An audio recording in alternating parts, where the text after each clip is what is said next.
नमस्कार। आप देख रहे हैं स्पेशल कवरेज न्यूज और मैं हूं आपके साथ शिव कुमार मिश्रा। मेरे साथ हैं वरिष्ठ पत्रकार आदरणीय डॉक्टर राकेश पाठक जी। स्वागत और अभिनंदन।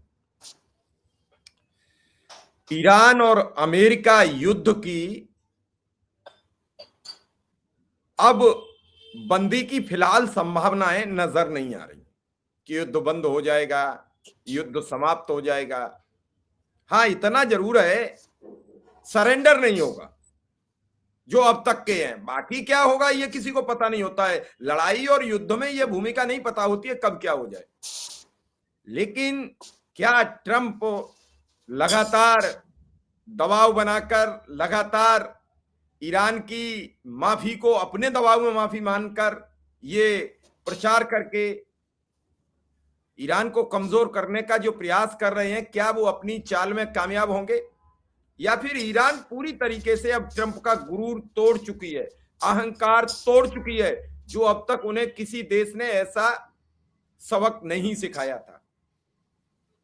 कल एक बड़ा रडार ध्वस्त कर दिया, उसके बाद ईरान कहता है वो झुकेगा नहीं। सा आप समझ लीजिए आगे के शब्द।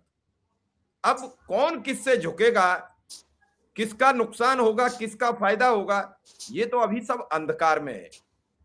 लेकिन इस पूरे सिलसिले में खाड़ी के वो देश जो अमेरिका के सुरक्षित स्थान थे, वो जरूर सरेंडर हो गए।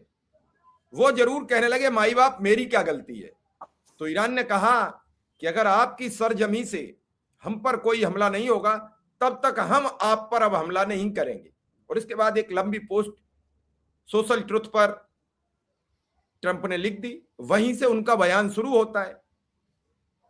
लेकिन भारत पाला क्यों बदल रहा है? भारत लगातार अब ईरान के विदेश मंत्री से बात कर रहा है, कहीं उनके एम्बेसी से बात कर रहा है, कहीं कुछ कर रहा है। क्या कुछ अब भारत को भी अपना सोशल मीडिया से उठे ज्वार के बाद अपनी हैसियत नजर आई कि हम कहां खड़े हो गए? इसी सवाल को लेकर राकेश सर के पास पहुंचूंगा कि सर, क्या सोशल मीडिया से उठे सवालों से अब हर आदमी कह रहा है कि भारत की ऐसी छीजा लेदर कभी नहीं हुई जो मोदी ने करके दिखा दी है? चाहे वो ट्रंप के मामले में हो, रसिया के मामले में हो, चाइना के मामले में हो, पाकिस्तान के मामले में हो, या किसी अन्य मामले में। देखिए शिव कुमार जी, पहले बात अमेरिका की कर लेते हैं, डोनाल्ड ट्रंप की करते हैं, फिर भारत पर आएंगे। आज की तारीख में डोनाल्ड ट्रंप इस युद्ध में फंस गए हैं। अगर मुहावरे के तौर पर कहा जाए तो हवन करते हाथ जला बैठे। वे गए तो थे इजराइल की मदद के नाम पर, लेकिन असली मंशा अमेरिका की और डोनाल्ड ट्रंप की क्या है, ये अब बिल्कुल स्पष्ट है। अमेरिका के बड़े बड़े पदाधिकारियों ने साफ कह दिया है, ट्रंप खुद भी दोहराते रहे हैं, कि दुनिया के सारे तेल पर कब्जा करना उनका लक्ष्य है।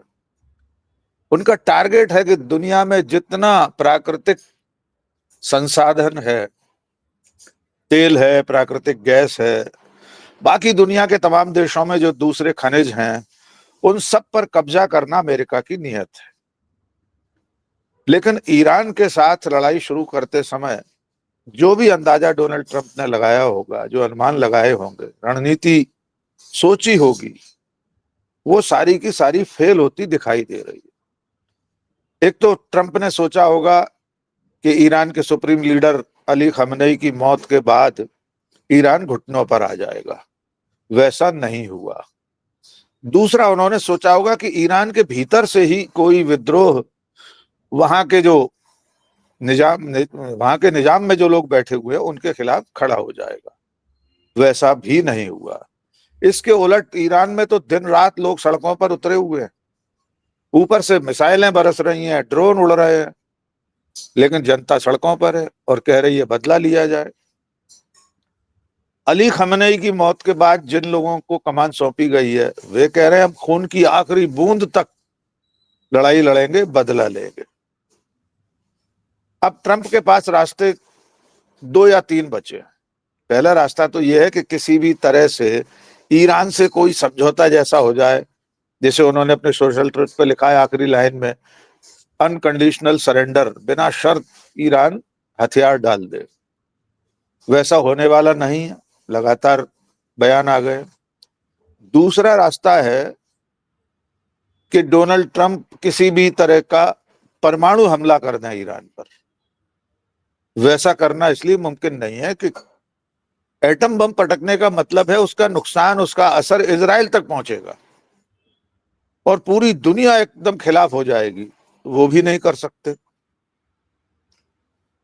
तीसरा बड़ा संकट उनके सामने ये है कि अगर इस लड़ाई से बिना कुछ लिए दिए, बिना कुछ हासिल किए अगर बाहर निकलते हैं तो अपने देश में जो विरोध झेलना पड़ रहा है वो और बढ़ जाएगा कि खाया पिया कुछ नहीं, गिलास तोड़ा बाहर आना।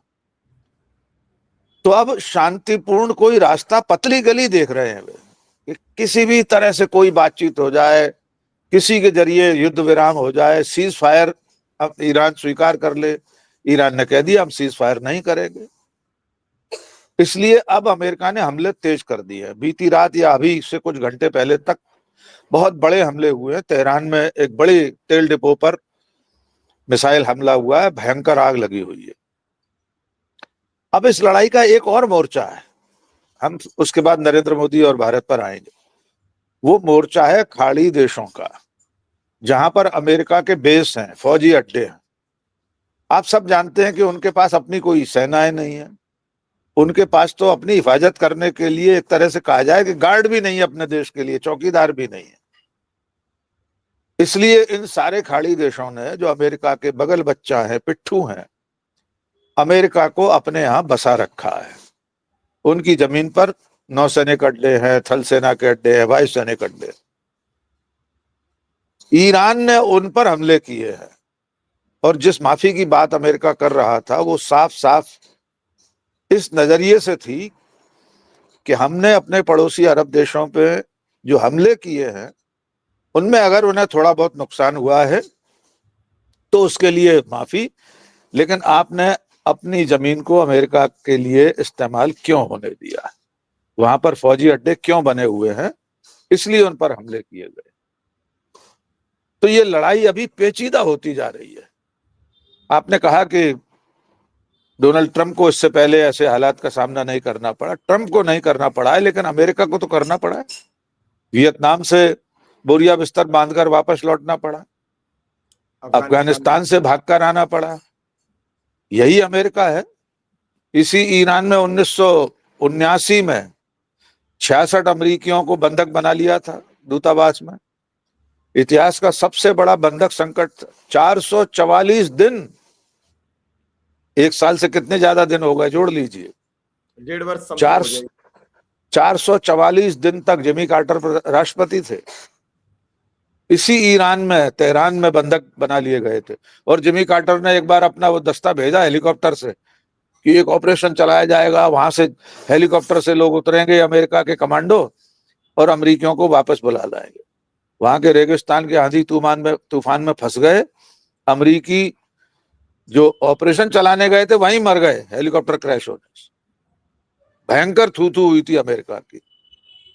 तो ईरान से पार पाना बहुत आसान काम नहीं है। अब आते हैं विश्वगुरु पर, जिनकी मर्जी के बिना दुनिया में पत्ता भी नहीं खड़कता। अमित शाह, अजित डोभाल कहते हैं नरेंद्र मोदी से क्यों नहीं सर, पापा बार क्यों नहीं रुकवा देते? उसी पर आ रहा हूं सर।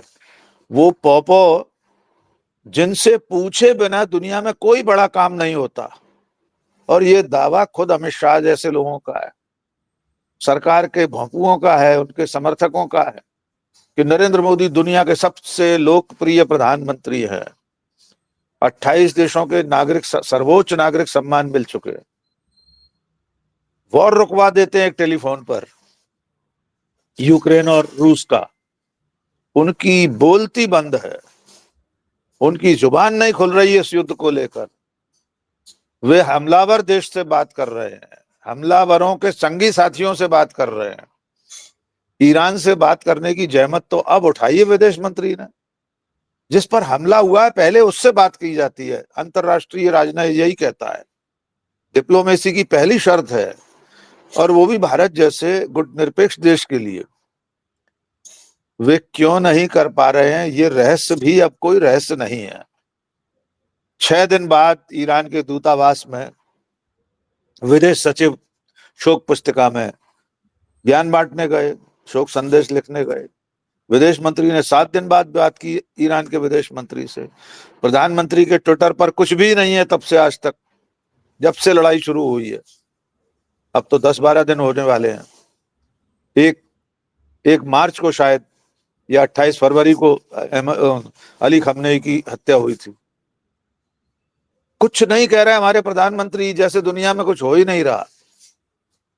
इतनी बड़ी लड़ाई चल रही है, हमारे प्रधानमंत्री क्यों नहीं बोल पा रहे? इस पहेली को हल करने की जरूरत है, और ये पहेली राहुल गांधी के जरिए आसानी से हल हो सकती है। वे क्लू देते हैं इसमें। वो कौन बनेगा करोड़पति में सवाल पूछते समय अमिताभ बच्चन लाइफ लाइन देते, क्लू देते हैं 2-3। तो राहुल गांधी बार बार संसद से लेकर सड़क तक दे रहे हैं, हिंट दे रहे हैं कि कहीं कोई एप्स्टीन फाइल्स नाम की चीज है, पता नहीं कौन सी बला है वो, कहीं किसी धन्ना सेठ के खिलाफ अमेरिका में कोई मुकदमा है।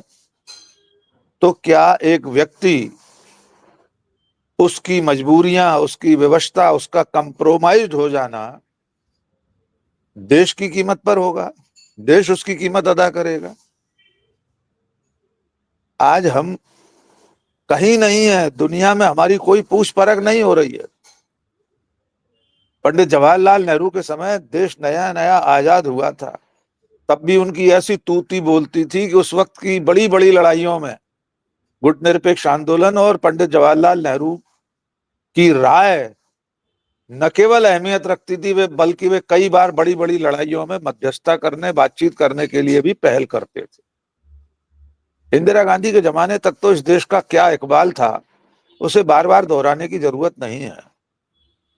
और अब हाल ये हो गया है कि अंधभक्त कह रहे हैं कि मोदी है तो मुमकिन है, दुनिया में लड़ाइयां चल रही हैं, आप चैन से होली मना पा रहे हैं।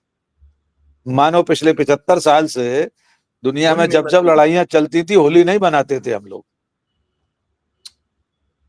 ये हाल कर दिया है देश का। सर, इजराइल अभी ये कह रहा है कि हमने खामेनेई के बेटे पर हमला किया है, वो घायल है। लेकिन मैं पिछले कई दिनों से देख रहा हूं नेतन्याहू का कोई बयान नहीं आ रहा है, नेतन्याहू दिख नहीं रहे हैं, कई दिनों से मैं देख रहा हूं। और ऐसे में ये जो लड़ाई है, इजराइल को बचाने के चक्कर में अमेरिका फंस गया है। अब उन्हें कोई एग्जिट प्लान नहीं मिल रहा है, और एग्जिट प्लान बिना निकल नहीं सकते, क्योंकि लड़ाई लड़ना तो आसान होता है, लेकिन लड़ाई का समापन करना बड़ी टेढ़ी खीर है। देख रहे हो, पूजा कराने लगे हैं आप, लगातार विस्फोट की खबरें आ रही हैं। इधर ईरान फिर वही उसने कहा कि अगर खाड़ी देशों की सरजमी से हम पर हमले नहीं होंगे। ऐसे में सर, जो ये रात हमले हो रहे हैं, रात से उन्होंने ऐलान कर दिया था कि आज ईरान के लिए बड़ी भयंकर रात होगी। तो इस भयंकर रात में क्या ट्रंप ने ईरान का बड़ा नुकसान किया? क्या ईरान पर बड़े हमले किए, या फिर इन हमलों में ठीक उसी तरीके से विरोधाभास है जैसे अब्राहम लिंकन को लेकर चल रहा है कि वो है कहां? देखिए, इस वक्त लड़ाई में मीडिया का भी बहुत बड़ा योगदान है, खासतौर से जो पश्चिमी मीडिया है, अमेरिका परस्त मीडिया है और भारत जैसा मीडिया है। अगर इनकी सारी खबरों पर आप ध्यान देंगे तो इनमें से 50% से ज्यादा खबरें फर्जी निकलती।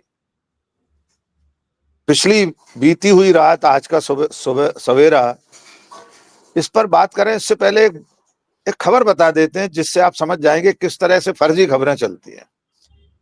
शिव कुमार जी, एक वीडियो वायरल हो रहा है, उसमें एक सिविल प्लेन जा रहा है और उसको आगे पीछे चलते हुए उसको एक जंगी जहाज, युद्धक विमान उसको कवर करते हुए चल रहा है। हमारे सोशल मीडिया ने उसमें बता दिया कि एक भारतीय यात्रियों से भरा हुआ नागरिक विमान है, इसकी सुरक्षा में संयुक्त अरब अमीरात या खाड़ी के किसी देश का जेट है, वो उसकी हिफाजत के लिए तैनात है, वो साथ साथ उसके पायलटिंग करते हुए या फॉलो करते हुए चल रहा है। खूब वायरल हो गया, लेकिन दरअसल में ये पूरी तरह फर्जी खबर है। वो जहाज है नीदरलैंड का, नीदरलैंड की एक किसी खेल की टीम के सदस्य उसमें है, खिलाड़ी है, और जो जेट है वो भी उन्हीं के देश का है। वो अपने खिलाड़ियों को सुरक्षित इस युद्ध क्षेत्र के आसपास से निकाल कर ले जा रहे हैं। भारत का कोई संबंध नहीं है उस सिविल प्लेन से। वो जो जेट है, युद्धक विमान है, उसका भी कोई लेना देना नहीं है कि हमारी सुरक्षा के लिए चल रहा हो। वो नीदरलैंड के खिलाड़ियों से भरा हुआ जहाज है और सुरक्षा भी उन्हीं का जेट कर रहा है। अब आप अंदाजा लगा लीजिए कितनी फर्जी खबरों का कब तक आप खंडन करेंगे, कब तक लोगों को बताएंगे कि ये खबर गलत है। अब ईरान और इजराइल से, खाड़ी देशों से जो वीडियो आ रहे हैं, जो तस्वीरें आ रही हैं, उनमें भी बहुत सारी गलत सलत आ रही हैं। इजराइल में तो पूरी तरह से सेंसरशिप है। CNN के एक पत्रकार ने बताया है कि वहां पर कोई भी खबर दिखाने बताने की पाबंदी लगी हुई, जबकि भगदड़ वहां मची हुई है। लोग शहर छोड़कर जा रहे हैं, शेल्टर्स में, भूमिगत जो बंकर हैं उनमें शरण लिए हुए हैं। ईरान में से ऐसी कोई पाबंदी नहीं। वहां जो हमारे भारत के एक पत्रकार फंस गए थे इजराइल में, उनका वीडियो भी तो वायरल हो रहा है। उन्होंने बताया कि वहां सब कुछ रोका टोका जा रहा है। नेतन्याहू कहाँ है किसी को नहीं पता, लेकिन ईरान में लोग सड़कों पर उतरे हुए हैं, रात रात भर सड़क पर नारे लगा रहे हैं, जुलूस निकल रहे हैं। इसके बावजूद पश्चिम का मीडिया आपको यह बताएगा कि वहां पर बहुत पैनिक है, लोग डरे हुए हैं। होगी, डर भी होगा, ऐसा नहीं है। कल रात को तेहरान पर जो हमला हुआ है, बड़ा हमला है। हम तो बीच में खड़े हैं संतुलित होकर। अगर दोनों देशों के हमलों की बात करें तो मुकाबला कड़ा चल रहा है। 6 मात का खेल हर दिन चल रहा है। कभी किसी दिन एक भारी पड़ जाता है, कभी किसी दिन दूसरा पक्ष भारी पड़ जाता है। लेकिन डोनाल्ड ट्रंप की आफत यह है कि उनकी सीनेट में, उनकी संसद में लोग खड़े होकर विरोध कर रहे हैं। एक वीडियो 2 दिन पहले आया था एक रिटायर्ड फौजी का, कल एक और वीडियो आ गया, फिर उनका विरोध किया गया है। किसी कैफे में डोनाल्ड ट्रंप गए थे, वहां सामने खड़े होकर उनका लोगों ने विरोध किया, नारे लगाए उनके खिलाफ इस जंग को लेकर। अमेरिका के लोगों ने ट्रंप को खिसियाकर उनके सामने जाकर अपनी बात कहनी पड़ी। लाख बुराइयों के बावजूद अमेरिका में ये एक अच्छी चीज है कि वहां के राष्ट्रपति के खिलाफ आप कैफे में, रेस्टोरेंट में खड़े होकर चिल्ला सकते हैं। तो सर आपको क्या कोई वहां पुलिस पकड़कर नहीं है? पुलिस नहीं है, नजरबंद कर ले, इन्हें गिरफ्तार कर ले, इन्हें लठिया के ले जाए, इन्हें घसीटती ले जाए, इन्हें बसों में लाते जाए, वहां पुलिस नहीं है? मेरा सर एक सवाल बीच में, मैंने आपको गलत चौंक दिया है सर बीच में, लेकिन क्षमा नहीं नहीं, चाहता हूं। बिल्कुल सही सही टोका है आपने। मैं उस पर भी आऊंगा, लेकिन अगर ऐसा नारा आप एक बार नरेंद्र मोदी के खिलाफ लगाकर देख लीजिए, UAPA लग जाएगा शिव कुमार जी। अभी यूथ कांग्रेस ने जो प्रदर्शन किया था, देखिए कैसे कैसे उनके ऊपर धाराएं लगी, गिरफ्तार किया गया है। वहां पुलिस है लेकिन दिखती नहीं है। वहां पुलिस इसके लिए नहीं है कि विरोध की आवाजों को इस तरह दबाया जाए। प्रसंगवश बताना चाहता हूं, आपको मालूम है हम 1.5 महीने लगातार अमेरिका में थे पिछले साल।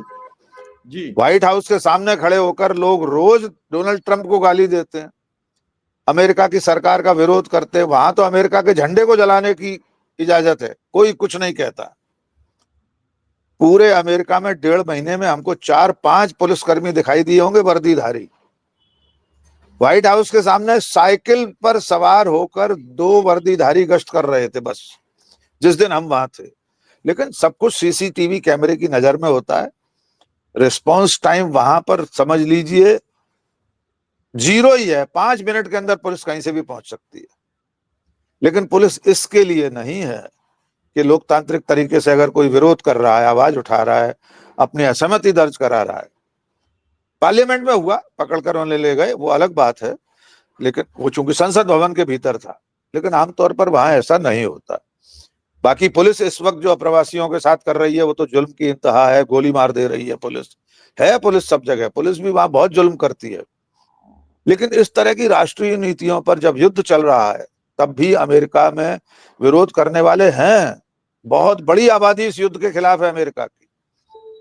तो अब ट्रंप का संकट ये है, वो जो आपने कहा कि वे एग्जिट ढूंढ रहे हैं, वो दरवाजा उनको दिखाई नहीं दे रहा। जो 3 संभावनाएं मैंने बताई, या तो सीज फायर कबूल कर ले ईरान, उसके लिए वो तैयार नहीं है, या अमेरिका परमाणु बम पटक दे उसके ऊपर, वो संभव नहीं है।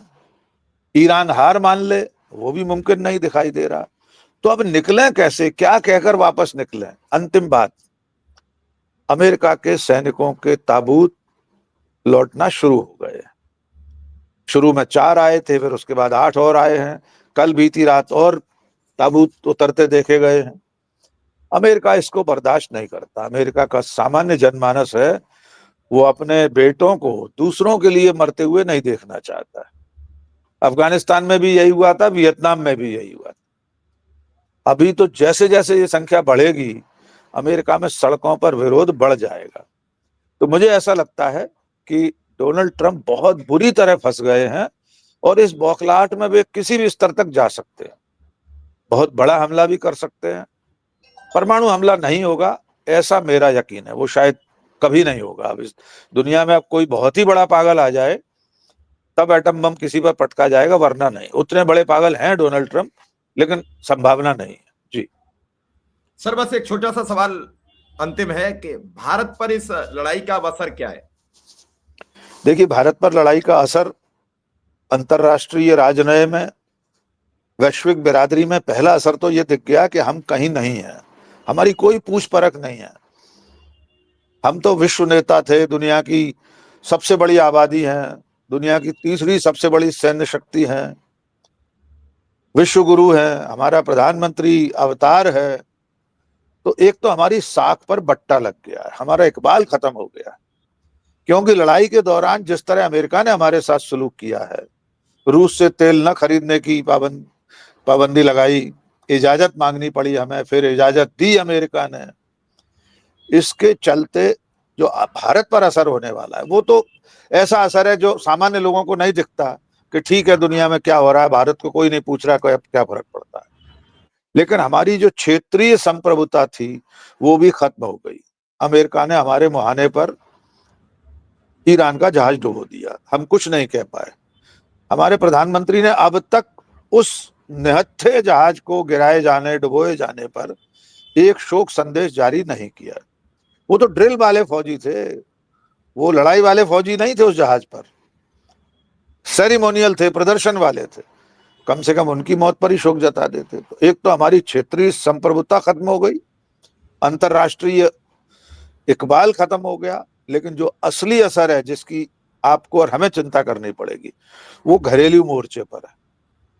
ये जो महंगाई आने वाली है इस लड़ाई के चलते, तेल, पेट्रोलियम पदार्थों, गैस, और इसकी कीमतों के बढ़ने से रोजमर्रा की बाकी चीजों की कीमतों पर जो असर होगा वो तो हमें और आपको बर्दाश्त करना है। पेट्रोल 60 रुपए महंगा हो गया, डीजल 115 रुपए, क्षमा कीजिए, एलपीजी घरेलू 60 रुपए और कमर्शियल गैस 115 रुपए महंगी हो गई। भारत सरकार पेट्रोल और डीजल की कीमतों को कब तक रोकेगी? जब क्रूड ऑयल अंतरराष्ट्रीय बाजार में आसमान छूने लगा है, तेल की आपूर्ति बाधित होने वाली है, हॉर्मुज़ जल संधि रोक रहा है ईरान, औपचारिक रूप से अभी ऐलान नहीं किया है। हमारे जहाज 38 वहां फंसे हुए हैं, टैंकर और जहाज। इसका जो असर होगा उसे तो हमें और आपको ही झेलना है। इसके लिए सरकार कुछ करती दिखाई नहीं दे रही। सरकार नरभसाई हुई है, किंग कर्तव्य विमूढ़ है, उसको समझ में ही नहीं आ रहा क्या करें। फर्जी बयान दे रहा है पेट्रोलियम मंत्रालय कि हमारे पास भंडार है तेल का और सब चीजों का, गैस का। तो फिर क्यों चिरौरी की अमेरिका से इजाजत दी जाए? तो कुल मिलाकर हम भी एक चौराहे पर खड़े हैं और इसके पीछे भारत सरकार और नरेंद्र मोदी की विदेश नीति जिम्मेदार है। जी चलिए सर, बिल्कुल हमने ये दर्शकों को एक ऐसा प्रोग्राम, ऐसी जानकारी दी है जिससे दर्शक समझें कि सच्चाई क्या है, आने वाले टाइम में भारतीयों पर इसका क्या असर पड़ेगा। हमें भी विचार करना पड़ेगा क्योंकि हम अब विश्व की सबसे बड़ी आबादी के देश बन चुके हैं। हमारी तरफ सबकी निगाहें होती हैं। हमारे ऐलान का भी एक असर होता है, हमारे समर्थन का भी एक असर होता है, हमारे विरोध का भी एक असर होता है। तो हमारे देश की भूमिका बड़ी महती होनी चाहिए, क्योंकि जिस तरीके से ईरान के एम्बेसडर ने कहा कि भारत से हमारे बरसों पुराने रिश्ते हैं और उन रिश्तों पर आंच नहीं आनी चाहिए। तो ये भारत को एक सलाह थी, मशवरा था। अब भारत कितना मानेगा ये आने वाला वक्त बताएगा। फिलहाल भारत तो कभी न कहीं युद्ध चाहता है, न कभी लड़ाई चाहता है। भारत चाहता है शांति, शांति का पैगाम अब तक भारत के प्रत्येक प्रधानमंत्री ने दिया है। मोदी जी दे पाएंगे कि नहीं दे पाएंगे, ये आने वाला वक्त बताएगा। फिलहाल इस खबर में इतना ही। धन्यवाद, आभार, नमस्कार।